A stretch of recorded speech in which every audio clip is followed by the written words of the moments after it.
الحمد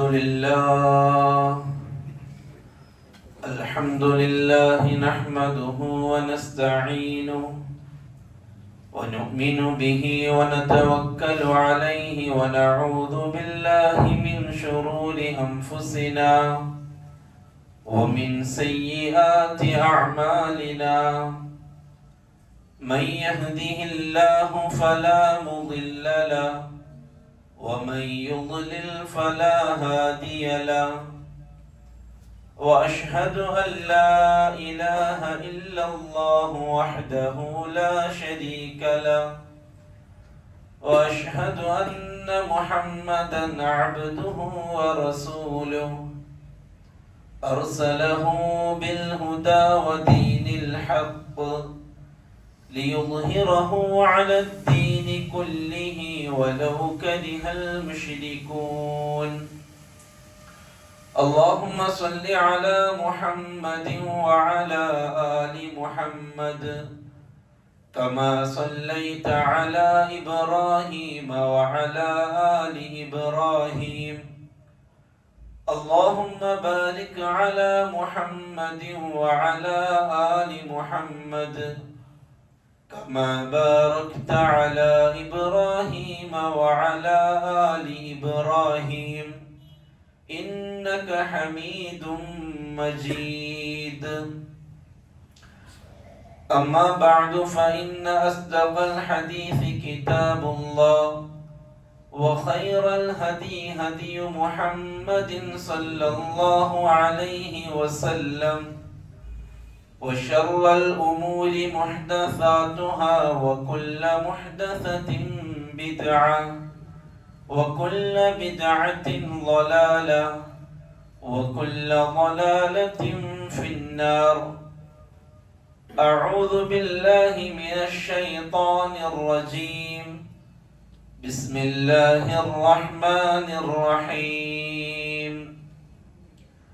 يا أيها الناس اتقوا ربكم الذي خلقكم من نفس واحدة وخلق منها زوجها وبث منهما رجالا كثيرا ونساء واتقوا الله الذي تساءلون به والأرحام إن الله كان عليكم رقيبا.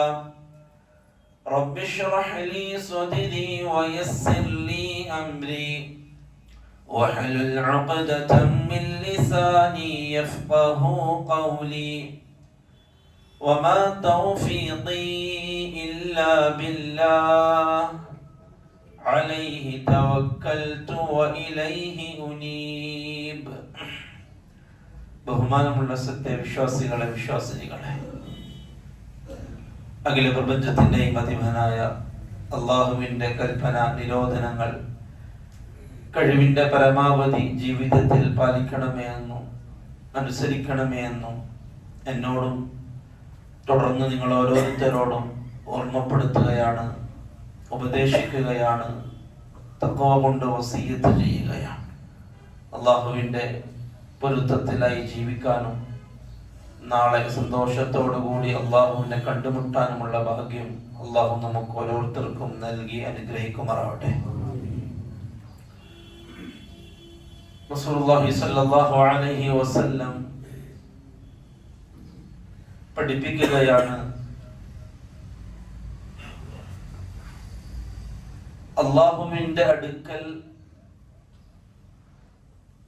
അള്ളാഹുവിന് ഏറെ പ്രിയപ്പെട്ടത് അള്ളാഹുവിനോട് ദുആ ചെയ്യുക എന്നതിനേക്കാൾ മറ്റൊന്നില്ല.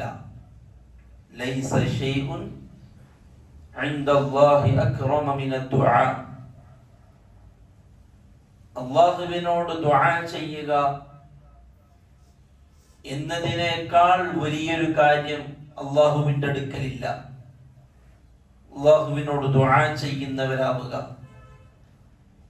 ഒരുപാട് ഹദീസുകളിൽ റസൂലുള്ളാഹി സ്വല്ലല്ലാഹു അലൈഹി വസല്ലം അടിമ അള്ളാഹുവിനോട് ദുആ ചെയ്യുന്നതിന്റെ ശ്രേഷ്ഠതയും ഒരടിമ അല്ലാഹുവിന്റെ മുമ്പിൽ ദുആ ചെയ്യാനിരിക്കുമ്പോൾ മലക്കുകൾക്കിടയിൽ ആ മനുഷ്യനെ നോക്കി അല്ലാഹു ഫഖർ പറയുന്ന ഹദീസുകൾ നമുക്ക് കാണാം. മലക്കുകളോട് അല്ലാഹു സുബ്ഹാനഹു വ തആല അഭിമാനം പറയും. അടിമ അല്ലാഹുവിന്റെ മുമ്പിൽ ദുആ ചെയ്യാനിരിക്കുമ്പോൾ, അല്ലാഹുവിനോട് കാര്യങ്ങൾ ആവശ്യപ്പെടാനിരിക്കുമ്പോൾ അല്ലാഹുവിന് ഏറെ പ്രിയമാണ് അല്ലാഹുവിനോട് ദുആ ചെയ്യുന്നവരെ.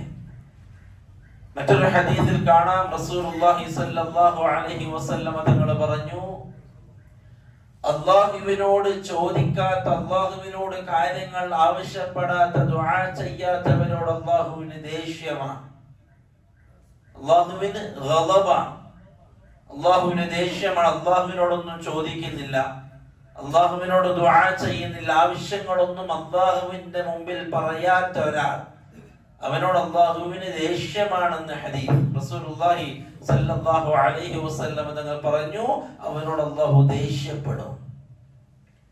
അതുപോലെ തന്നെ അല്ലാഹു സുബ്ഹാനഹു വ തആലയോട് ദുആ ചെയ്യുന്ന ഒരാൾ ഒരു ആവശ്യം പറയുകയും ആ ദുആ കൊണ്ട് അവന് ഒന്നും നൽകാതെ അവനെ വെറുതെ അയക്കുക എന്നുള്ളത് അല്ലാഹുവിനെ സംബന്ധിച്ചിടത്തോളം അല്ലാഹുവിന്റെ മാന്യതക്കെതിരാണ്. ഒരിക്കലും അല്ലാഹു അത് ചെയ്യില്ല എന്ന് റസൂലുള്ളാഹി സ്വല്ലല്ലാഹു അലൈഹി വസല്ലം. പ്രിയപ്പെട്ടവരെ, നമ്മുടെ ജീവിതത്തിൽ വളരെ പ്രധാനപ്പെട്ട ഒരു കാര്യമാണ് ദുആ ചെയ്യുക എന്നുള്ളത്. ദുആ ചെയ്യുന്ന ആളാവുക, എന്തും ഏതും അല്ലാഹുവിനോട് പറയുന്ന ആളാവുക. അങ്ങനെ എത്ര ചെറുതാവട്ടെ എത്ര വലുതാവട്ടെ ഏതൊരു കാര്യവും ആ കാര്യം അല്ലാഹുമായിട്ട് ഡിസ്കസ് ചെയ്യുന്ന ആളാവുക. അതാണ് ദുആ, അല്ലേ? അല്ലാഹുമായിട്ട് ചർച്ച ചെയ്യുന്ന ആളാവുക. ഏതെന്ത് പ്രശ്നമായാലും അല്ലെങ്കിൽ എന്തെങ്കിലും പുതുതായി നാം എടുക്കുന്ന തീരുമാനമായാലും ആ വിഷയം അല്ലാഹുവിന്റെ മുമ്പിൽ വെക്കുക, എന്നിട്ട് അല്ലാഹുമായിട്ട് സംസാരിക്കുക. ആ വിഷയത്തിൽ എനിക്ക് ചില കാര്യങ്ങൾ അറിയേണ്ടതുണ്ട്, അല്ലാഹുവിനോട് ചോദിക്കുക. അതിന്റെ ഖൈറും ശർറും പൂർണ്ണമായി വലയം ചെയ്ത് അറിയുന്നവൻ അല്ലാഹുവാണ്. അല്ലാഹുവേ, ഇതിന്റെ വരും വരായികൾ എന്തൊക്കെ എന്നെനിക്ക് അറിയിക്കണം. ആ വിഷയം അല്ലാഹുവിന്റെ മുമ്പിൽ വെക്കുക. അതാണ് ദുആ. അല്ലാഹുവിനോട് കാര്യങ്ങൾ പറയുക. നാം പരസ്പരം ചർച്ച ചെയ്യുന്നവരാണ്. ഒരു കാര്യം ഏറ്റെടുത്ത് തീരുമാനിച്ചു കഴിഞ്ഞാൽ നാം ചർച്ച ചെയ്യും. അതുമായി ബന്ധപ്പെട്ട് അറിയുന്ന, അതിനെക്കുറിച്ച് ധാരണയുള്ള, അതിനെക്കുറിച്ച് വിവരമുള്ള ആളുകളോട് നാം മുഷാവറ ചെയ്യും. അതിന്റെ അപകടങ്ങൾ എന്താണെന്ന് തിരിച്ചറിയാൻ, അതെത്രത്തോളം നമുക്ക് ഗുണകരമാണ് എന്ന് തിരിച്ചറിയാൻ. ഈ വിഷയം നാം അല്ലാഹുമായിട്ട് നടത്തുക. അങ്ങനെ നടത്തുന്ന ഒരാളാവുക. എന്ത് പ്രശ്നം വന്നാലും അല്ലാഹുവിന്റെ മുമ്പിൽ കാര്യം വെച്ച്, അല്ലാഹ്, ഈ പ്രശ്നത്തിൽ എന്താണ് ഇതിന്റെ പരിഹാരം, അല്ലെങ്കിൽ ഇതിന്റെ നേട്ടം എന്താണ്, ഇതിന്റെ കോട്ടം എന്താണ്? അല്ലാഹുവേ, അറിയുന്നവൻ നീയാണ്. അത് നീ എനിക്ക് എന്നെ കൊണ്ട് ചെയ്യിപ്പിക്കും. അല്ലാഹു, ഇത് ഖൈറാണോ ശർറാണോ എനിക്കറിയില്ല. ഞാൻ ചിന്തിച്ചെടുത്തൊക്കെ ഇത് ഖൈറാണ്, പക്ഷേ അത് ശർറാണോ ഖൈറാണോ എന്നുള്ള പൂർണ്ണ അറിവ് നിന്റെ കയ്യിലാണ്. ഇത് ഖൈറാണ് എങ്കിൽ എന്നെ കൊണ്ട് നീ ചെയ്യിപ്പിക്ക്. അതല്ല ശർറാണ് എങ്കിൽ ഏതെങ്കിലും രീതിയിൽ എന്നിൽ നിന്ന് നീ ഇത് അകറ്റുന്ന കാര്യം അല്ലാഹുവിന്റെ മുന്നിൽ. സഹാബാക്കളെ റസൂലുള്ളാഹി സ്വല്ലല്ലാഹു അലൈഹി വസല്ലം തങ്ങൾ ഇക്കാര്യം ശീലിപ്പിച്ചു. പരിശുദ്ധ ഖുർആനിൽ അല്ലാഹു സുബ്ഹാനഹു വ തആല മുൻകാല ഘട്ടത്തിൽ കഴിഞ്ഞു പോയ പ്രവാചകന്മാരുടെ ഓരോ ഘട്ടത്തിലുള്ള ദുആയും അല്ലാഹു നമ്മെ പഠിപ്പിച്ചു. ഓരോ സമയത്ത് പ്രവാചകന്മാർ ചെയ്യുന്ന ദുആ എന്തിനാണ്?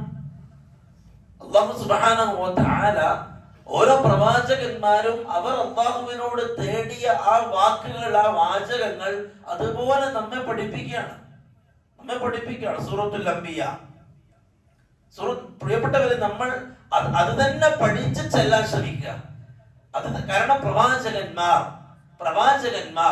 അവരുടെ ദുആ പൂർണ്ണമാണ്. അല്ലാഹുവിനോട് ഏറ്റവും കൂടുതൽ എങ്ങനെ ചോദിക്കണമെന്ന് അറിയുന്നവർ പ്രവാചകന്മാരാണ്. പണ്ഡിതന്മാർ പറഞ്ഞു, നാം ദുആ ചെയ്യുമ്പോൾ പ്രവാചകന്മാർ ചെയ്ത ദുആ നമ്മൾ പഠിച്ച് അല്ലാഹുവിനോട് ചോദിക്കണം. അതൊക്കെ കാരണം പ്രവാചകന്മാരാണ് അള്ളാഹുവിനോട് ഒരു കാര്യം ചോദിക്കേണ്ടത് എങ്ങനെ, എന്തൊക്കെ ചോദിക്കണമെന്ന് കൂടുതൽ അറിയുന്നവർ. നാം ഉപയോഗിക്കുന്ന വാക്കുകളെക്കാൾ വലിയ വിശാലമുള്ള വാക്കുകൾ പ്രയോഗിക്കാൻ അറിയുന്നവർ പ്രവാചകന്മാരാണ്. അതുകൊണ്ട് തന്നെ പരിശുദ്ധമായ ഖുർആനിൽ അല്ലാഹു സുബ്ഹാനഹു വ തആല പ്രവാചകന്മാർ ദുആ ചെയ്ത ആ ഒരു സന്ദർഭത്തെയും നമ്മെ പഠിപ്പിച്ചു, ആ വാക്കുകളെയും പഠിപ്പിച്ചു. സന്ദർഭവും ഏറെ പ്രധാനമാണ്. എവിടെ വെച്ചാണ് ആ പ്രവാചകൻ ആ ദുആ നടത്തിയത്, എപ്പോഴാണ് ആ പ്രവാചകൻ ആ ദുആ നടത്തിയത്, വളരെ പ്രധാനമാണ്.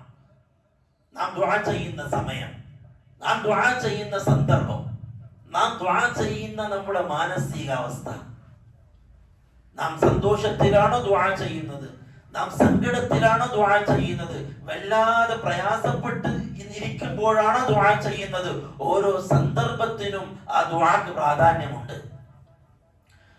അയ്യൂബ് അലൈഹിസ്സലാത്തു വസ്സലാം അല്ലാഹുവിനോട് ദുആ ചെയ്യുന്ന രംഗം സൂറത്തുൽ അംബിയായിൽ അല്ലാഹു പഠിപ്പിക്കുക. അയ്യൂബ് അലൈഹിസ്സലാത്തു വസ്സലാം മുഫസ്സിറുകൾ വിശദീകരിക്കുന്നു, അയ്യൂബ് അലൈഹിസ്സലാത്തു വസ്സലാം 18 വർഷം രോഗിയായിട്ട് കിടന്നു. 18 വർഷം ഭയങ്കരമായ രോഗം, ശരീരത്തിൽ രോഗം വന്ന് ഒരു തരത്തിലുള്ള വ്രണമുണ്ടായി.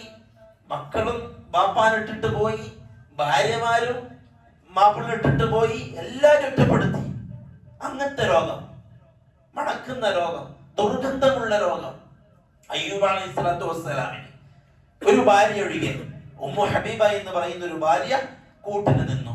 ബാക്കി എല്ലാരും പോയി, കാരണം അടുക്കാൻ പറ്റുന്നില്ല. അയ്യൂബ് അലൈഹിസ്സലാത്തു വസ്സലാം മുഫസ്സിറുകൾ വിശദീകരിക്കുന്നുണ്ട്, അള്ളാഹുവിനോട് ദുആ ചെയ്തില്ല.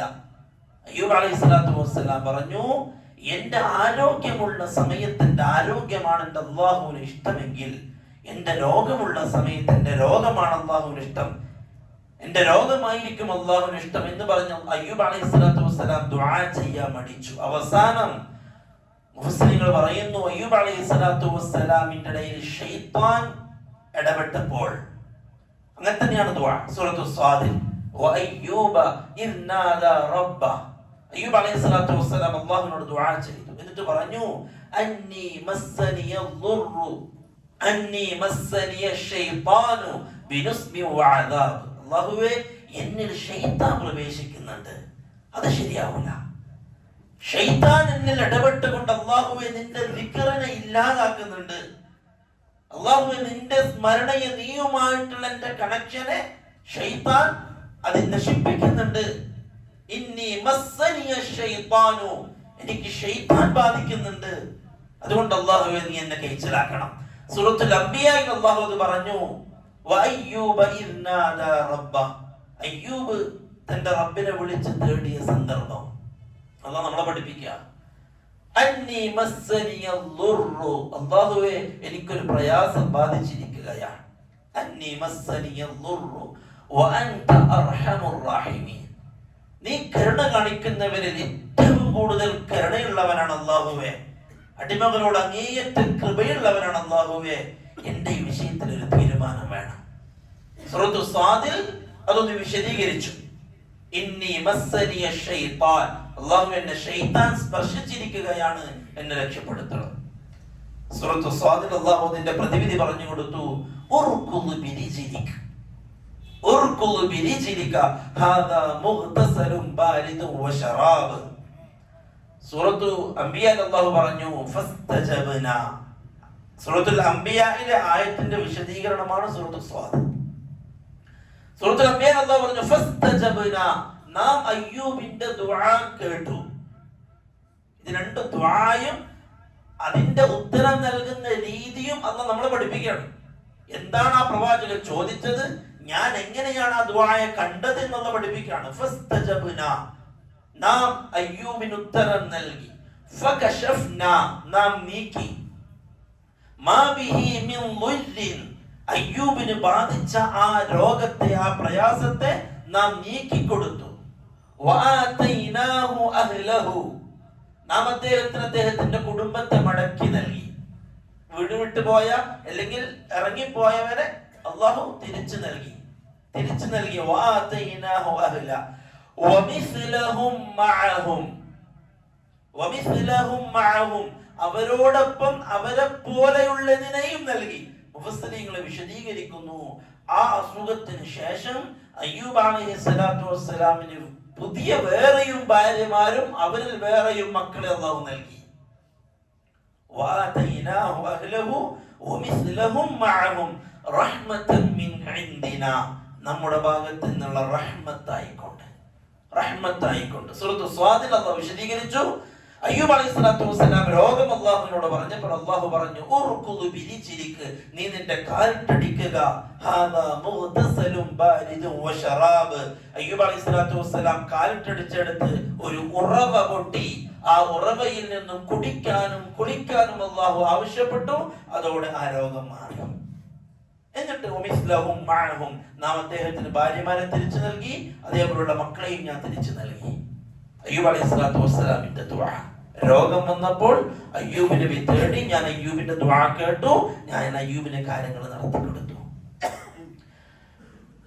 യൂനുസ് അലൈഹിസ്സലാത്തു വസ്സലാം, അതേ സൂറത്തുൽ അംബിയായിൽ അടുത്ത ആയത്ത്, യൂനുസ് അലൈഹിസ്സലാത്തു വസ്സലാം, നമുക്കറിയാം യൂനുസ് അലൈഹിസ്സലാത്തു വസ്സലാം മത്സ്യത്തിന്റെ വയറ്റിൽ അകപ്പെടുന്നു. തന്റെ ഖൗമ് യൂനുസ് നബിയെ ദഅവത്ത് ചെയ്യാൻ അനുവദിക്കാത്ത അവസ്ഥ വരുന്നു. എത്രത്തോളം? യൂനുസ് നബിയെ കല്ലെറിഞ്ഞ് കല്ലിന്റെ കൂനകൾ സൃഷ്ടിക്കപ്പെട്ടു. ആ രൂപത്തിൽ പ്രയാസപ്പെടുത്തപ്പെട്ടു യൂനുസ് അലൈഹിസ്സലാത്തു വസ്സലാം. അങ്ങനെയാണ് യൂനുസ് നബി നാടുവിടാൻ തീരുമാനിക്കുന്നത്. സഹിക്കാൻ കഴിയുന്നില്ല, നാട്ടുകാർ ഒരു നിലക്കും ദഅവത്ത് ചെയ്യാൻ അനുവദിക്കുന്നില്ല. അങ്ങനെയാണ് യൂനുസ് അലൈഹിസ്സലാത്തു വസ്സലാം കപ്പലിൽ കയറി ഒളിച്ചോടുന്നത്. അല്ലാഹു സുബ്ഹാനഹു വ തആല യൂനുസ് നബിയെ ഒരു അദബ് പഠിപ്പിക്കുകയാണ്. മുഫസ്സിരീങ്ങൾ അങ്ങനെയാണ് പറഞ്ഞത്, പ്രവാചകന്മാരെ അല്ലാഹു പരീക്ഷിക്കുകയാണ്, അല്ലാഹു അദബ് പഠിപ്പിക്കുകയാണ്. തീരുമാനം വന്നു കപ്പലിൽ ഭാരമേറെയാണ്, ഒരാൾ പുറത്തു പോകണം. നെറുക്കെടുത്തു, എല്ലാ പേരും യൂനുസ് എന്ന വ്യക്തിയുടെ പേര്. അവസാനം യൂനുസ് അലൈഹിസ്സലാത്തു വസ്സലാം കപ്പലിൽ നിന്ന് എടുത്തെറിയപ്പെട്ടു. വലിയ മത്സ്യം വന്ന് യൂനുസ് അലൈഹിസ്സലാത്തു വസ്സലാമിനെ വിഴുങ്ങി. തിമിംഗലം വന്ന് വിഴുങ്ങി. അല്ലാഹു സുബ്ഹാനഹു വ തആല പറഞ്ഞു സൂറത്ത് സാഫാത്തിൽ, യൂനുസ് എങ്ങാനും ആ തിമിംഗലത്തിന്റെ വയറ്റിൽ നിന്ന് എന്നെ ഓർക്കുകയും ദുആ ചെയ്യുകയും ചെയ്തിട്ടില്ലായിരുന്നെങ്കിൽ ഖിയാമത്ത് നാൾ വരെ യൂനുസിനെയും കൊണ്ട് ആ തിമിംഗലത്തെ ഞാൻ കടല് ചുറ്റിക്കുമായിരുന്നു എന്ന്. ഇന്നും ഉണ്ടാവും യൂനുസും തിമിംഗലവും കടലില് ഇന്നും. പക്ഷേ യൂനുസ് അലൈഹിസ്സലാത്തു വസ്സലാം ദുആ ചെയ്തു. അല്ലാഹു പറയാണ്, وَذَنُّونِ إِذْ ذَهَبَ مُغَاضِبًا فَظَنَّ أَن لَّن نَّقْدِرَ عَلَيْهِ فَنَادَى فِي الظُّلُمَاتِ أَن لَّا إِلَٰهَ إِلَّا أَنتَ سُبْحَانَكَ إِنِّي كُنتُ مِنَ الظَّالِمِينَ. യൂനുസ് അലൈഹിസ്സലാത്തു വസ്സലാമിന്റെ ദുആ. വദന്നൂൻ, മീൻകാരൻ യൂനുസ്, ഇദ് ദഹബ മുഗാദിബ, തന്റെ ഖൗമിൽ നിന്ന് വിമുഖനായിക്കൊണ്ട് ഓടിയ സന്ദർഭം. യൂനുസ് കരുതി യൂനുസിന് ഒരു ഇടുക്കമുണ്ടാകില്ല എന്ന്. അല്ലാഹു പറയാ, ഒരു ഇടുക്കമുണ്ടാകില്ല എന്ന് യൂനുസ് കരുതി. അല്ലൻ നഖ്ദിറ അലൈഹി, പക്ഷേ ഒരു ഇടുക്കമുണ്ടായി. യൂനുസ് കരുതി എങ്ങനെയെങ്കിലും ഈ നാട്ടിൽ നിന്ന് നമുക്ക് രക്ഷപ്പെട്ടു പോകാമെന്ന് യൂനുസ് അലൈഹിസ്സലാത്തു വസ്സലാം വിചാരിച്ചു. പക്ഷേ അല്ലാഹു പറഞ്ഞു, യൂനുസിനെ ഞാൻ കൂട്ടിലടച്ചു. യൂനുസ് അലൈഹിസ്സലാത്തു വസ്സലാമിനെ തിമിംഗലത്തിന്റെ വയറ്റിന്റെ ഉള്ളിൽ നിന്ന് ദുആ ചെയ്തു. അല്ലാഹു പറയുന്നു, ഫിൽ ദുലുമാത് ഫനാദാ ഫിൽ ദുലുമാത്, ഇരുട്ടുകൾക്കുള്ളിൽ നിന്നും യൂനുസ് എന്നെ വിളിച്ചു. ഖുർആന്റെ പ്രയോഗം അതാണ്, ഇരുട്ടുകൾ. പണ്ഡിതന്മാർ വിശദീകരിച്ചു, രാത്രിയുടെ ഇരുട്ട്, കടലിന്റെ ഇരുട്ട്, തിമിംഗലത്തിന്റെ വയറിന്റെ ഇരുട്ട്, ഈ മൂന്ന് ഇരുട്ടുകൾക്കുള്ളിൽ നിന്നാണ് യൂനുസ് വിളിക്കുന്നത് അല്ലാഹനെ. ഇതൊക്കെ നമുക്ക് ഒരുപാട് ചിന്തിക്കാനുണ്ട്. ഏത് സമയത്തും ഏത് സന്ദർഭത്തിലും അല്ലാഹ് എന്ന് വിളിച്ചാൽ നമ്മുടെ വിളി കേൾക്കാനും നമ്മുടെ പ്രശ്നങ്ങൾ മാറ്റിത്തരാനും പ്രയാസങ്ങൾ മാറ്റിത്തരാനും ഒരു അല്ലാഹു നമുക്കുണ്ട് എന്നുള്ള പഠിപ്പിക്കുകയാണ്. ഒരു അല്ലാഹു നമുക്കുണ്ട്. ഏത് പ്രയാസഘട്ടത്തിലും എവിടെ നിന്ന് വിളിച്ചാലും നമ്മെ സ്നേഹിക്കുന്ന ഒരു റബ്ബ് നമുക്കുണ്ട്, നമ്മെ ഇഷ്ടപ്പെടുന്ന ഒരു റബ്ബ് നമുക്കുണ്ട്.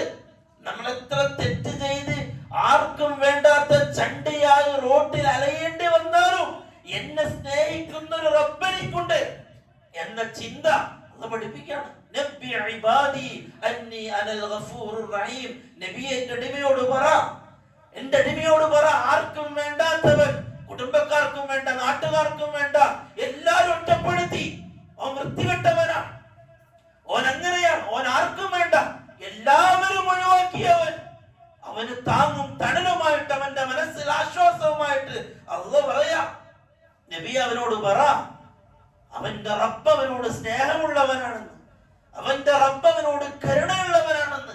ആർക്കും വേണ്ടെങ്കിലും ആ റബ്ബിലേക്ക് തിരിച്ചു വരാൻ അവൻ തയ്യാറാണെങ്കിൽ ആ റബ്ബ് അവൻ ഏറ്റെടുക്കാൻ തയ്യാറാണെന്ന് പറഞ്ഞിയേ അല്ലേ അല്ലാഹു പഠിപ്പിച്ചു. നമ്മെ സ്നേഹിക്കുന്ന റബ്ബ്. റസൂലുള്ളാഹി സ്വല്ലല്ലാഹു അലൈഹി വസല്ലം തങ്ങൾ ഒരു യുദ്ധാനന്തരം അല്ലെ ഒരു കുഞ്ഞിനെ നഷ്ടപ്പെട്ട ഒരു ഉമ്മയെ ചൂണ്ടിക്കാണിച്ചുകൊണ്ട് അള്ളാഹുവിന്റെ സ്നേഹത്തെ പഠിപ്പിക്കുന്നുണ്ട്. അള്ളാഹിന്റെ സ്നേഹം. ആ കുഞ്ഞിനെ കയ്യിൽ കിട്ടിയ ആ ഉമ്മ, നഷ്ടപ്പെട്ട കുഞ്ഞിനെ കയ്യിൽ കിട്ടിയ ആ ഉമ്മ, ആ കുട്ടിയെ മാറോടടിച്ച് ചുംബനങ്ങൾ നൽകുന്ന രംഗം സഹാബാക്കൾക്ക് അല്ലാഹുവിന്റെ റസൂൽ കാണിച്ചു കൊടുക്കുക. എന്നിട്ട് അല്ലാഹുവിന്റെ റസൂൽ ചോദിച്ചു, സഹാബാക്കളെ, ആ ഉമ്മാന്റെ കയ്യിൽ നിന്നും ആ കുഞ്ഞിനെ തീയിലേക്ക് വലിച്ചെറിയാൻ പറഞ്ഞ ആ ഉമ്മ തയ്യാറാവോ? സഹാബാക്കൾ ഒറ്റ വാക്ക്, ഇല്ല നബി, ഒരിക്കലില്ല. കാരണം നഷ്ടപ്പെട്ട കുഞ്ഞിന് വേണ്ടി ഓടി നടന്ന് തെരയുന്ന ആ ഉമ്മാനെയും ആ കുഞ്ഞിനെ കിട്ടിയപ്പോൾ ചേർത്ത് പിടിച്ച് മുത്തം നൽകിയ ആ ഉമ്മാനെയും കണ്ട സഹാബാക്കൾ പറഞ്ഞില്ല, ഒരിക്കലുമില്ല, ആ ഉമ്മാക്ക് അതിന് കഴിയില്ല. അല്ലാഹുവിന്റെ റസൂൽ പറഞ്ഞു, ആ ഉമ്മാക്ക് ആ കുഞ്ഞിനോടുള്ള സ്നേഹത്തെക്കാൾ 70 ഇരട്ടിയാണ് അള്ളാഹ്ക്ക് അടിമകളോടുള്ള സ്നേഹമെന്ന് റസൂലുള്ളാഹി സ്വല്ലല്ലാഹു അലൈഹി വസല്ലം. ഈ ഭൂമിയിൽ അള്ളാഹുവിനെ ധിക്കരിക്കുന്നവനെയും സ്നേഹത്തിൽ അള്ളാഹു നോക്കുന്നു. എന്റെ അടിമന്നിലേക്ക് തിരിച്ചു വരുമെന്ന പ്രതീക്ഷയിൽ എന്റെ അടിമന്നിലേക്ക് വരും അല്ലേ അള്ളാഹു പറഞ്ഞത്. ഖുൽ യാ ഇബാദിയല്ലദീന അസ്റഫൂ അലാ അൻഫുസിഹിം ഖുൽ യാ ഇബാദിയല്ലദീന, നബിയെ എന്റെ അടിമകളോട് പറയണം, അല്ലദീന അസ്റഫൂ അലാ അൻഫുസിഹിം, സ്വന്തത്തോട് തെറ്റുകൾ ചെയ്ത, അക്രമം കാണിച്ച, തെറ്റുകൾ ഒരുപാട് ചെയ്ത, തോന്നിവാസങ്ങൾ ചെയ്ത, ധിക്കാരങ്ങൾ കാണിച്ച എന്റെ അടിമ, ആ അടിമയോട് പറയണം നബിയെ, ലാ തഖ്നതൂ മിർ റഹ്മത്തില്ലാഹ്, ലാ തഖ്നതൂ മിർ റഹ്മത്തില്ലാഹ്, അല്ലാഹുവിന്റെ കാരുണ്യത്തിൽ നിന്നും നിരാശ വേണ്ട കേട്ടോ എന്നവനോട് നീ പറയണം നബിയെ. ഇന്നല്ലാഹ യഗ്ഫിറുദ്ദുനൂബ ജമീഅ, അല്ലാഹ് സർവ്വ പാപങ്ങളും മാപ്പാക്കി കൊടുക്കുമെന്നവരോട് പറ നബിയെ. എല്ലാ പാപങ്ങളും നിനക്ക് പുറത്തു തരാമെന്ന്, നീ ചെയ്ത സർവ്വ തോന്നിവാസവും നിനക്ക് വിട്ടുവീഴ്ച ചെയ്തു തരാമെന്ന് അവനോട് പറ നബിയേ. ഇന്നഹു ഹുവൽ ഗഫൂറുർ റഹീം, കരുണയുള്ള പാപങ്ങൾ പൊറുക്കുന്നവനാണ് അവന്റെ റബ്ബെന്ന് അവനോട് പറഞ്ഞു കൊടുക്ക് നബിയേ. അടിമയോട് പറയാം. എത്ര പേര് ഈ കാരുണ്യമുള്ള റബ്ബിന്റെ മുമ്പിൽ ഒരു വേള ഇരുന്ന് കരഞ്ഞിട്ടുണ്ട്? അവിടെയാണ് നാം ചിന്തിക്കേണ്ടത്. ഒരു വേള ഈ റബ്ബിന്റെ മുമ്പിൽ ഇരുന്ന് കരഞ്ഞിട്ടേ, അല്ലാ നീ എനിക്ക് തന്ന അനുഗ്രഹങ്ങളൊന്നും ചില്ലറയല്ല അല്ലാ, ഞാൻ ആസ്വദിച്ച് ജീവിക്കാണ് റബ്ബേ, എന്നിട്ടും ഞാൻ നിന്റെ മുമ്പിൽ ധിക്കാരിയാണ്, എനിക്ക് മാപ്പ്. ചെയ്തു അല്ലേ? ലാ ഇലാഹ ഇല്ലാ അൻത സുബ്ഹാനക്, അല്ലാ നീ മാത്രമാണ് ആരാധനക്കർഹൻ, ഇലാഹായിട്ട് നീ മാത്രമേ ഉള്ളൂ അല്ലാഹ്, രണ്ടാമതൊരാൾ എനിക്കില്ല. എന്റെ പ്രശ്നങ്ങൾ പറയാൻ, എന്റെ ദുഃഖങ്ങൾ പറയാൻ, എന്റെ സങ്കടങ്ങൾ പറയാൻ, എന്റെ മനസ്സിന്റെ ആവലാതികൾ പറയാൻ രണ്ടാമതൊരാൾ എനിക്കില്ല അല്ലാഹ്. ലാ ഇലാഹ ഇല്ലാ അൻത സുബ്ഹാനക്, അല്ലാഹ് നീ പരിശുദ്ധനാണ്, നീ പരിശുദ്ധനാണ്, എല്ലാ ന്യൂനതയിൽ നിന്നും നീ പവിത്രമാണ്. കുന്തു മിനൽ ളാലിമീൻ, കുന്തു മിനൽ ളാലിമീൻ, ഞാൻ അക്രമിയായി പോയി അല്ലാഹ്, നീ എന്നെ ഏൽപ്പിച്ച ദൗത്യം അതവിടെ ഇട്ടേച്ച് ഞാൻ ഓടിപ്പോയി അല്ലാഹ്, നീ എനിക്ക് ഏൽപ്പിച്ച ആ ദഅവത്തിന്റെ ദൗത്യം ഒഴിവാക്കിയിട്ട് ഓടിയവനാണ് ഈ യൂനുസ്. യൂനുസിന്റെ ദുആണ്, ഇന്നി കുന്തു മിനൽ ളാലിമീൻ, അല്ലാഹ് ഞാൻ അക്രമിയാണ്, എനിക്ക് മാപ്പ്, എനിക്ക് മാപ്പ്, എനിക്ക് പുറത്തു താ, ഞാൻ ചെയ്തത് തെറ്റാണ്. അത് പറയാൻ പറ്റണം നമുക്ക്. അല്ലാഹ് ഞാൻ ചെയ്തത് തെറ്റാണ്, ഞാൻ ഈ കാണിച്ചത് പാതകമാണ്, നീ എനിക്ക് മാപ്പ് താ. ഞാൻ ഈ പറഞ്ഞത് അല്ലെങ്കിൽ ഞാൻ ഈ കാണിച്ചു കൂട്ടുന്നത് അല്ലാഹുവേ തോന്നിവാസമാണെന്ന് എനിക്കറിയാം, നീ എനിക്ക് മാപ്പ് താ, നീ എന്നോട് കരുണ കാണിക്കും. ഭൂമിയിൽ ആരെന്തെന്നെ പറഞ്ഞാലും നീ എന്നെ കൈവിട്ടാൽ എന്റെ കൈപിടിക്കാൻ രണ്ടാമതൊരാളില്ല. അല്ലാഹ്, നീ എന്നെ കൈവിടരുത്. അല്ലെ, അതാണ് യൂനുസ് നബിയുടെ ദുആ. ഇന്നി കുൻതു മിനൽ ളാലിമീൻ. അല്ലാഹ്, ഞാൻ പാപി തന്നെയാണ്, ഞാൻ പാപി തന്നെയാണ്, നീ എന്നെ കൈവിടല്ല അല്ലാഹ്. ഫസ്തജബ്നാ, അല്ലാഹ് പറയാ, ഫസ്തജബ്നാ, നാം യൂനുസിന്റെ ദുആ കേട്ടു. ഫസ്തജബ്നാ ലഹു വനജ്ജയ്നാഹു മിനൽ ഗം. യൂനുസിന്റെ ആ ഒരു പ്രയാസത്തെ ഞാൻ മാറ്റിക്കൊടുത്തു, ഞാൻ മാറ്റിക്കൊടുത്തു. കരയിൽ പോയിട്ട് തിമീകരം യൂനുസിനെ തുപ്പി. ഇബ്നു കസീർ റഹിമഹുല്ലാഹ് വിശദീകരിക്കുന്നുണ്ട്, തിമീകരത്തിന്റെ വയറ്റിന്റെ ഉള്ളിൽ നിന്ന് യൂനുസ് അലൈഹിസ്സലാത്തു വസ്സലാം കടൽ പുറ്റുകളും കടലിന്റെ ഉള്ളിലുള്ള ജീവികളും മറ്റും അല്ലാഹുവിനെ തസ്ബീഹ് ചെയ്യുന്നത് യൂനുസ് നബി കേട്ടു എന്ന് ഇബ്നു കസീർ റഹിമഹു വിശദീകരിക്കുന്നുണ്ട്. അപ്പോഴാണ് യൂനുസ് നബി ദുആ ചെയ്തത്, യാ അല്ലാഹ്, ഞാൻ എത്ര അക്രമിയാണ്, ഞാൻ എത്ര ധിക്കാരിയാണ്. ഈ കടലിന്റെ ആഴിയിൽ, സമുദ്രത്തിന്റെ ആഴിയിലുള്ള സമുദ്ര ജീവികളെല്ലാം അല്ലാഹുവിനെ തസ്ബീഹ് ചെയ്യുന്നത് കേട്ടപ്പോഴാണ് യൂനുസ് നബി ദുആ ചെയ്തത് എന്ന്. ദുആ ചെയ്തു. അല്ലാഹു പറഞ്ഞു, ഫസ്തജബ്നാ ലഹു വനജ്ജയ്നാഹു മിനൽ ഗം. യൂനുസ് ഞാൻ രക്ഷപ്പെടുത്തി. എന്നിട്ട് അല്ലാഹു പറയാ, വകദാലിക നുൻജിൽ മുഅ്മിനീൻ, ഇപ്രകാരം ഞാൻ എല്ലാ മുഅ്മിനീകളെയും ഞാൻ രക്ഷപ്പെടുത്തുമെന്ന് ഖുർആൻ. ഖുർആൻ അല്ലാഹുവിനോട് ദുആ ചെയ്തവർ പ്രിയപ്പെട്ടവരെ, പ്രശ്നങ്ങൾ അല്ലാഹുവിന്റെ മുമ്പിൽ വെച്ചവർ, ആർക്കാണ് പ്രശ്നങ്ങളില്ലാത്തത്, ആർക്കാണ് പ്രയാസങ്ങളില്ലാത്തത്, ആവലാതികളില്ലാത്തത്? യാക്കൂബ് അലൈഹിസ്സലാത്തു വസ്സലാം യൂസുഫ് എന്ന പൊന്നുമോ നഷ്ടപ്പെട്ടു, ബിനിയാമീൻ നഷ്ടപ്പെട്ടു. യൂസുഫ് നബിന്റെ അനിയൻ കരഞ്ഞ് കരഞ്ഞ് യാക്കൂബ് അലൈഹിസ്സലാത്തു വസ്സലാമിന്റെ കൃഷ്ണമണി വെള്ളയായി, അല്ലെ, കരഞ്ഞ് കരഞ്ഞ് കണ്ണിൽ കറുത്ത കൃഷ്ണമണിയില്ല, വെള്ളയായി, അന്ധനായി യാക്കൂബ് അലൈഹിസ്സലാത്തു വസ്സലാം. അപ്പോഴും മക്കളൊക്കെ പറഞ്ഞു, ബാപ്പ എന്തിനാ ഈ യൂസുഫിനെ കോർത്തിട്ട് ഇങ്ങനെ കരയുന്നത്? ഇങ്ങനെ കരഞ്ഞ് കരഞ്ഞ് അവസാനം ബാപ്പ അങ്ങ് നശിക്കുമല്ലോ, ബാപ്പ അങ്ങ് മരിച്ചു പോവല്ലോ ഇപ്പൊ സങ്കടം കൊണ്ട്. ആ സമയത്തും യാക്കൂബ് അലൈഹിസ്സലാത്തു വസ്സലാം പറഞ്ഞു, ഖാല ഇന്നമാ അഷ്കു ബസ്സി വഹുസ്നി ഇലല്ലാഹ്, ഞാൻ എൻ്റെ ആവലാതിയും എൻ്റെ സങ്കടവും അല്ലാഹുവിനോട് മാത്രമാണ് ബോധിപ്പിക്കുന്നത്. വേറെ ആരോടും എനിക്ക് പരിഭവങ്ങളില്ല, വേറെ ആരോടും എനിക്ക് പരാതികളില്ല, വേറെ ആരോടും എനിക്ക് അപരാധികളില്ല. എൻ്റെ മനസ്സിന്റെ അപരാധികൾ എൻ്റെ റബ്ബിനോട് മാത്രം. എന്നിട്ട് മക്കളോട് പറഞ്ഞു, യാ ബനി യദ്ഹബു ഫതഹസ്സസു മിൻ യൂസുഫ വഅഖി, മക്കളെ നിങ്ങൾ ഒന്നും കൂടി പോയി നോക്ക്, യൂസുഫിനെയും അനിയനെയും എവിടെന്നെങ്കിലും കിട്ടും, നിങ്ങളൊന്ന് പറ. നിരാശനാവാൻ ഞാൻ തയ്യാറല്ല, നിങ്ങളൊന്ന് തപ്പി നോക്ക്, എൻ്റെ അന്ന് എനിക്ക് രണ്ടുപേരെയും തിരിച്ചു കൊണ്ടുവന്നു തരും എന്ന് യാക്കൂബ് അലൈഹിസ്സലാത്തു വസ്സലാം അല്ലെ രണ്ടെണ്ണം കൊടുത്തു. വളരെ ആശീർവാദത്തോടു കൂടി വളരെ സന്തോഷമുള്ള നിമിഷങ്ങൾ അല്ലാഹു സമ്മാനിച്ചു. അതുകൊണ്ട് പ്രിയപ്പെട്ടവരെ, ദുആ അത് നമ്മുടെ കരുത്താണ്, അല്ലെ? റസൂലുള്ളാഹി സ്വല്ലല്ലാഹു അലൈഹി വസല്ലം പറഞ്ഞു, അദ്ദുആഉ സിലാഹുൽ മുഅ്മിൻ, ഒരു മുഅ്മിനിന്റെ ആയുധമാണ് ദുആ.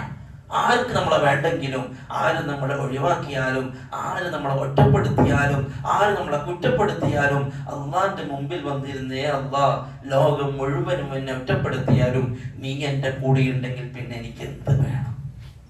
നീ എന്നെ വിടൂല എങ്കിൽ, നീ എന്നെ കൈയൊഴിയില്ല എങ്കിൽ എനിക്ക് എന്ത് വേണം? ഞാൻ ചെയ്ത അപരാധങ്ങൾ ഒരുപാടാണ്, എണ്ണി അള്ളാഹിനോട് പറയണം, എന്നിട്ട് അല്ലാഹു എനിക്ക് മാപ്പ്. റസൂലുള്ളാഹി സ്വല്ലല്ലാഹു അലൈഹി വസല്ലം തങ്ങൾ പറഞ്ഞു, നിങ്ങൾ ദുആ ചെയ്യുമ്പോൾ ഉറപ്പോടുകൂടി ദുആ ചെയ്യണം. യഖീൻ, വല്ലാത്ത യഖീൻ വേണം. യഖീൻ ഉണ്ടാവണം ഹൃദയത്തിൽ, എൻ്റെ റബ്ബ് എനിക്ക് തരും, എൻ്റെ റബ്ബ് എനിക്ക് തരും. കടൽ തീരത്തെത്തി മൂസ അലൈഹിസ്സലാത്തു വസ്സലാമും കൂട്ടുകാരും, അല്ലെ, കടൽ തീരത്തെത്തി. മൂസാ നബിയോട് ചോദിച്ചു, മൂസ ഇന്നാ ലമുഗ്റഖൂൻ, നമ്മളൊക്കെ മുങ്ങിച്ചാകാൻ പോവാണോ? പിന്നിൽ ഫിറഔന്റെ പട്ടാളക്കാർ അവിടെ നിന്ന് ഇറങ്ങി. ഒരാൾ വന്ന് പറഞ്ഞു, ദാ ഫിറഔന്റെ ആളുകൾ വരുന്നുണ്ട് നിങ്ങളെ പിടിക്കാൻ. കടലിന്റെ ഓരത്താനുള്ളത് മുമ്പിൽ ചെങ്കടലാണ്, എങ്ങനെ എന്ത് ചെയ്യാൻ? ഒന്നെങ്കിൽ ഫിറഔന്റെ പട്ടാളക്കാരെ നമ്മളെ കൊല്ലും, എല്ലാ എങ്കിൽ ഈ കടലിൽ ചാടിയിട്ട് നമ്മളൊക്കെ മരിക്കും. കടൽ നീന്തി കടക്കണമെന്നും നടക്കൂല, രണ്ടാമതൊന്നും സംഭവിക്കും. എന്താണ് ചെയ്യുക മൂസ? മൂസ അലൈഹിസ്സലാത്തു വസ്സലാം ബനി ഇസ്രായേലിനോട് പറഞ്ഞു, ഇന്ന മഅയ റബ്ബി സയഹ്ദി. അത് പറയാനുള്ള ധൈര്യം, ഇന്ന മഅയ റബ്ബി സയഹ്ദി, എൻ്റെ റബ്ബന്റെ കൂടെയുണ്ട്, അവൻ വഴി കാണിച്ചു തരും. ഖലാസ്, എന്റെ റബ്ബ് എന്റെ കൂടെയുണ്ട്, അവൻ വഴി കാണിച്ചു തരും. അല്ലെ? ഉടനെ തന്നെ മൂസ, ഞാൻ മൂസയിലേക്ക് വഹി നൽകിയതാ ജിബ്രീൽ. മൂസ, എന്നെ നീ കടലിലേക്ക് വടിയടിച്ചു. വടി കൊണ്ട് നീ കടലിലേക്ക് അടിച്ചോ. മൂസ അലൈഹിസ്സലാത്തു വസ്സലാം അടിച്ചു. സമുദ്രത്തിന്റെ തിരമാലകൾ വെള്ളം രണ്ട് ഭാഗത്തേക്കായി മലന്തിട്ട പോലെ രണ്ട് ഭാഗത്തേക്കായി വെള്ളം പിളർന്നു. മൂസ അലൈഹിസ്സലാത്തു വസ്സലാമും ടീമും അക്കരെ കടന്നു. മൂസ നബിക്ക് ബേജാറ്, വഴി അതേപോലെ കിടക്കാണ്, ഇനി ഫിർഔൻ കൂട്ടർ അതുവഴി നമ്മളിലേക്ക് വരുമോ? മൂസാ നബി തിരിഞ്ഞു നോക്കി. അല്ലാഹു പറഞ്ഞു മൂസാ നബിയോട്, മൂസ, നീ നിന്റെ പാട്ടിന് പോയിക്കോ, ബാക്കിയുള്ള കാര്യം ഞാൻ ഏറ്റു. അല്ലെ? ഫിർഔനെയും ടീമിനെ അല്ലാഹു നശിപ്പിച്ചു. സൗർ ഗുഹയിൽ റസൂലുള്ളാഹി സ്വല്ലല്ലാഹു അലൈഹി വസല്ലം തങ്ങളെ കൂടെ അബൂബക്കർ സിദ്ദീഖ് റളിയല്ലാഹു അൻഹു പേടിച്ചിരിക്കുകയാണ്. കൺമുമ്പിൽ ശത്രുക്കളാണ്, കണ്ട ഉറപ്പായിട്ട് കൊല്ലും, ഉറപ്പാണ്. അത്രയും ശത്രുക്കളെ നേരിടാമെന്ന് ഒരു പക്ഷേ അബൂബക്കർ സിദ്ദീഖ് റളിയല്ലാഹു അൻഹു കഴിഞ്ഞോളുന്നില്ല, പേടിച്ചിരിക്കുകയാണ്. ആ സമയത്താണ് അല്ലാഹുവിന്റെ റസൂല് അബൂബക്കർ സിദ്ദീഖ് റളിയല്ലാഹു അൻഹുവിനോട് പറഞ്ഞത്, അബൂബക്കർ, മൂന്നാമനായി അല്ലാഹു കൂടെയുള്ള ഈ രണ്ടു പേരുടെ വിഷയത്തിൽ നീ എന്തിന് ബേജാറാവണം അബൂബക്കർ? അത് പ്രിയപ്പെട്ടവരെ, നമുക്ക് നമ്മുടെ റബ്ബ് മാത്രമാണ് കൂടെയുള്ളത്. അതുകൊണ്ട് ദുആ ചെയ്യുന്നവരാവുക. ഒരു ദിവസവും അള്ളാഹുവിനോട് കുറച്ച് സമയം ഇരുന്ന് അള്ളാഹുവിന്റെ മുമ്പിൽ കാര്യങ്ങൾ പറയാത്ത ദിവസം നമുക്ക് ഉണ്ടാവരുത്. എന്തെങ്കിലുമായിട്ടൊരു ഹദീസിൽ കാണാം,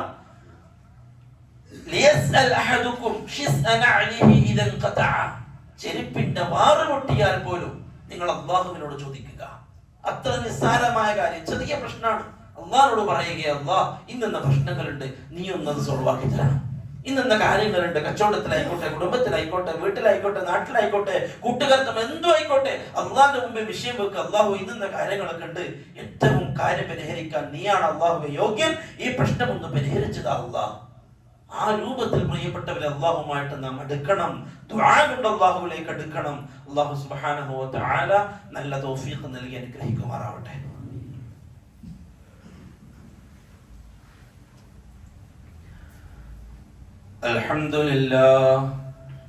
അൽഹംദുലില്ലാഹി വസ്സലാത്തു വസ്സലാമു അലാ അഷ്റഫിൽ മുർസലീൻ വഅലാ ആലിഹി വഅസ്ഹാബിഹി അജ്മഈൻ. അമ്മാ ബഅദ്. فأعوذ بالله من الشيطان الرجيم. بسم الله الرحمن الرحيم. يا أيها الذين آمنوا اتقوا الله حق تقاته ولا تموتن إلا وأنتم مسلمون.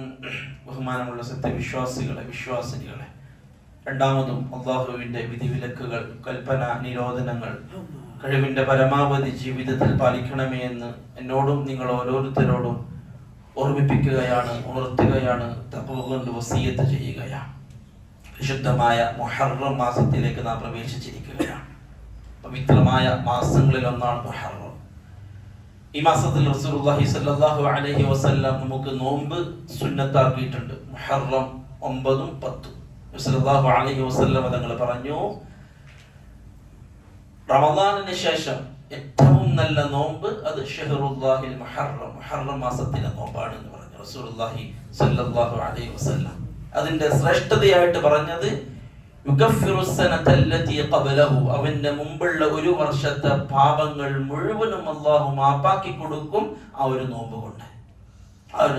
അതിന്റെ ശ്രേഷ്ഠത അറിഞ്ഞ് നോമ്പ് നോൽക്കുന്നവരാവുക.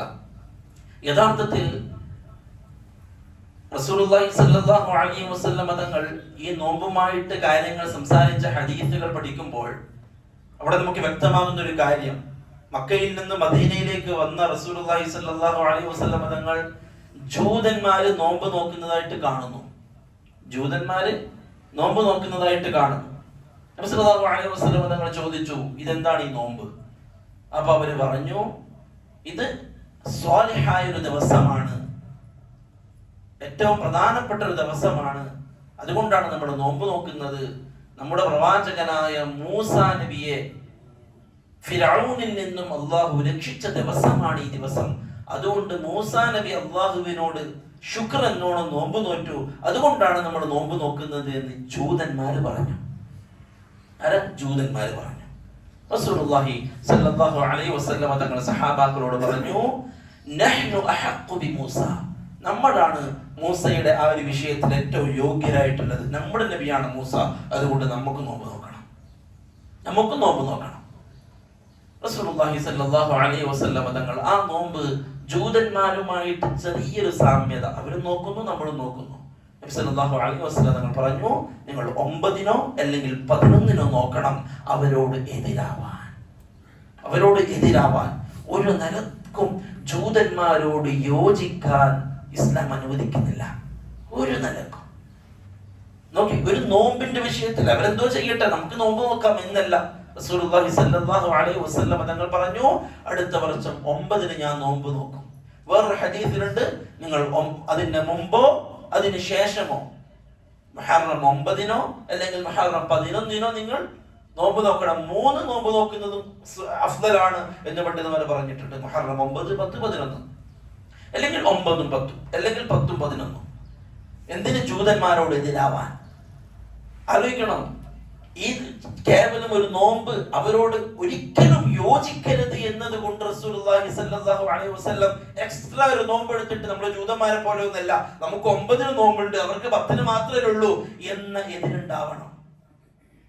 അങ്ങനെയാണെങ്കിൽ പ്രിയപ്പെട്ടവരെ, നമ്മുടെ ജീവിത ശൈലികളിൽ നാം അവരോട് എന്തെല്ലാം വിഷയത്തിലാണ് യോജിക്കുന്നത്? ആഘോഷങ്ങളിൽ തനി ജൂതൻ ഉണ്ടാക്കിയ ആഘോഷങ്ങൾ മുസ്ലിമുകൾ ആഘോഷിക്കുകയല്ലേ? ആർക്കാ അതിനെ കുറിച്ച് ബോധമുള്ളത്? അല്ലെ? റസൂലുള്ളാഹി സ്വല്ലല്ലാഹു അലൈഹി വസല്ലം തങ്ങളുടെ അടുക്കലേക്ക് ഒരു ജൂതൻ വന്നു. നല്ല കട്ടി മീശയുണ്ട്, ക്ലീൻ ഷേവുണ്ട്. അല്ലാഹു റസൂൽ ചോദിച്ചു, ഇതാരാ നിന്നെ പഠിപ്പിച്ചത്? അപ്പൊ ജൂതൻ പറഞ്ഞു, നമ്മൾ ഇങ്ങനെയാണ് പഠിപ്പിച്ചത്.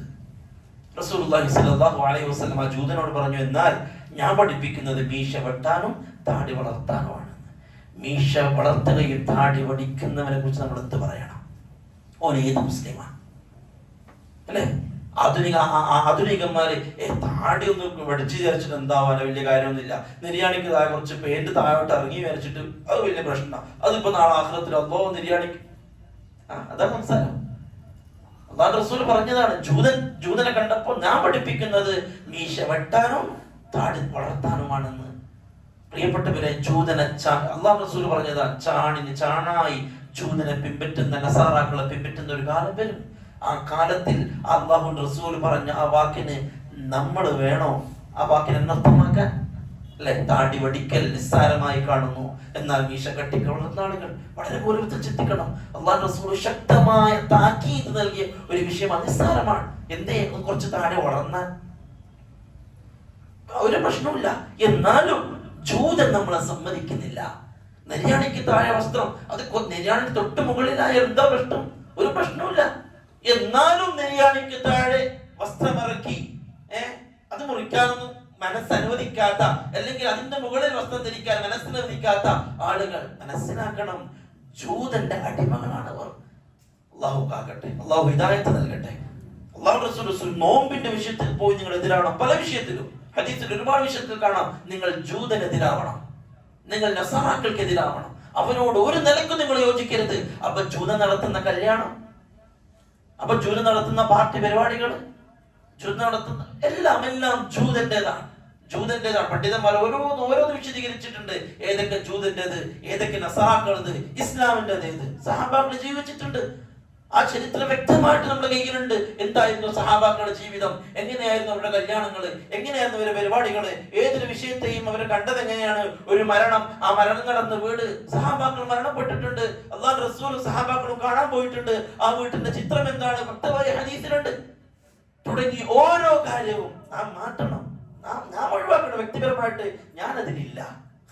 ഓരോരുത്തർ തീരുമാനിച്ചാൽ, ഒരു വീട്ടിൽ നിന്ന് ഉപ്പ തീരുമാനിച്ചാൽ കോടതി തീരുമാനിച്ചേ പറ്റൂ, മക്കൾ അതിന് തീരുമാനിച്ചേ പറ്റൂ. എന്റെ വീട്ടിൽ ഇതാണ്, എന്റെ ഉപ്പാക്ക് താല്പര്യമല്ല, ഹലാസ്. ഓരോ കുടുംബം നിന്നാവും. വീട്ടിനോടുള്ള ഉപ്പ അതിൽ തീരുമാനം എടുക്കാനില്ല. ഭാര്യക്ക് ഇഷ്ടമുള്ളതുപോലെ, മക്കൾക്ക് ഇഷ്ടമുള്ളതുപോലെ. പിന്നെ എവിടെയാ പ്രിയപ്പെട്ടവരെ ഈ ജൂത സംസ്കാരം നമ്മുടെ വീട്ടിൽ നിന്ന് പോവുക? അല്ലാഹു സുബ്ഹാനഹു വ തആല കാര്യം മനസ്സിലാക്കാനുള്ള തൗഫീഖ് നസീബാക്കട്ടെ. മുഹറം 9 10 വളരെ പ്രധാനപ്പെട്ട സുന്നത്ത് നോമ്പാണ്. അത് സുന്നത്തല്ലേ ഉള്ളൂ എന്ന് കരുതിയിട്ട് ഒഴിവാക്കരുത്. വളരെ പ്രാധാന്യത്തോടുകൂടി അതിന്റെ ഫദ്ൽ അറിഞ്ഞ് ശ്രേഷ്ഠത അറിഞ്ഞുകൊണ്ട് ആ നോമ്പ് നോക്കാൻ ശ്രമിക്കുക. അല്ലാഹു സുബ്ഹാനഹു വ തആല നന്മകൾ ചെയ്യുന്നവരുടെ കൂട്ടത്തിൽ അല്ലാഹു നമ്മെ ഉൾപ്പെടുത്തി അനുഗ്രഹിക്കുമാറാവട്ടെ. ഒരുപാട് തെറ്റുകുറ്റങ്ങൾ ചെയ്തവരാണ്. അല്ലാഹു അവന്റെ കൃപ കൊണ്ട് ഔദാര്യം കൊണ്ട് നമ്മുടെ പാപങ്ങൾ അല്ലാഹു മാപ്പ് തരട്ടെ. ഒരുപാട് ആളുകൾ രോഗികളാണ്. അല്ലാഹു അവരുടെ രോഗങ്ങൾ പൂർണ്ണമായി ശിഫ നൽകട്ടെ. മരണപ്പെട്ടു പോയ ആളുകൾക്ക് ബർസഖിന്റെ ലോകത്ത് അല്ലാഹു സന്തോഷം നൽകട്ടെ. അല്ലാഹുമ്മ ഗ്ഫിർ ലിൽ മുഅ്മിനീന വൽ മുഅ്മിനാത്ത് വൽ മുസ്ലിമീന വൽ മുസ്ലിമാത്ത് അൽ അഹ്യാഇ മിൻഹും വൽ അംവാത്ത് ഇന്നക മുജീബു ദഅവാതി വയാ ഖാദിയൽ ഹാജാത്ത്. اللهم أجرنا من النار اللهم أجرنا من النار اللهم أجرنا من النار. ربنا آتنا في الدنيا حسنة وفي الآخرة حسنة وقنا عذاب النار. ربنا تقبل منا إنك أنت السميع العليم وتب علينا إنك أنت التواب الرحيم. آمين برحمتك يا أرحم الراحمين.